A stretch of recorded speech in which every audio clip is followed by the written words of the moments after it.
I took 12 solidcore classes in 14 days, and here's everything you need to know. And I'm gonna keep it real. So I took 2 intro classes just to kind of get accustomed, and I'm glad I did because it kind of got me warmed up, and the instructors were really helpful with teaching me some of the basics. So once I walked into my first real class, it wasn't nearly as intimidating, and the instructor was still really patient and hands-on with me. And she even pushed me just enough outside of my comfort zone, which I really appreciated. And I'm not gonna lie, y'all, I think the solidcore cult is real, because even after my first class, I was like, this burns so good. Like, I was already ready to come back, and everyone was also really supportive, which I really appreciated. There's something about the excitement and the community that you get in workout classes that you don't get when you work out by yourself. I also love the inspirational quotes they have on the floors. Now, after your first few classes, you're definitely going to be in some pain, but I feel like it subsides after a while. Your body just kind of gets used to the movements. Another thing I really like about solidcore is that each day there's a different muscle focus, which keeps it really balanced no matter how many classes you take during the week. I will say, be picky with your instructors and their playlists, because that makes a huge difference. Because I did the unlimited 2-week trial, I was able to test out almost every instructor that worked at my location, and it's crazy to say that every single instructor was amazing. The only biggest difference is in those playlists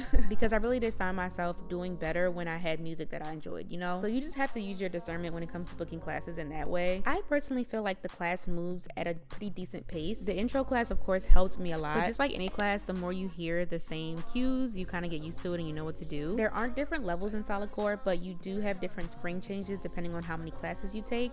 It definitely doesn't get easier, but you do get stronger. Like, I noticed it. You are responsible for wiping down your own machine after class, but I would notice sometimes that people wouldn't cleanse it as nicely as I would like it, so I started bringing my own wipes just to wipe it down quickly before I got on it. Solidcore is also not Pilates, and it's not Legree. It's literally its own thing. It's strength training, so you could totally go barefoot if you want. I still chose to wear grippy socks. Even though solidcore is designed to move super slow and it's low intensity, you do get a burn every workout, especially if you're someone like me who is trying to tone. I love feeling my muscles getting tighter, and yes, it's hard, but the more you do it, the more you see that you can do hard things. Like, yo, look at me bodying these army crawls in the advanced focus 50 class, and I could be tripping, but I do feel like my stomach is already starting to tone. The only small complaint I have is that in the studios there are no like dressing rooms. They only have a bathroom, and I just feel like for the price of the membership, you should get a little something when you're there, you know? But overall, after my 2-week unlimited trial, I decided to commit. I'm going to start with 8 classes a month and see how I feel from there. I'm really excited to see how committing to solidcore is going to help me over time with my wellness and fitness goals.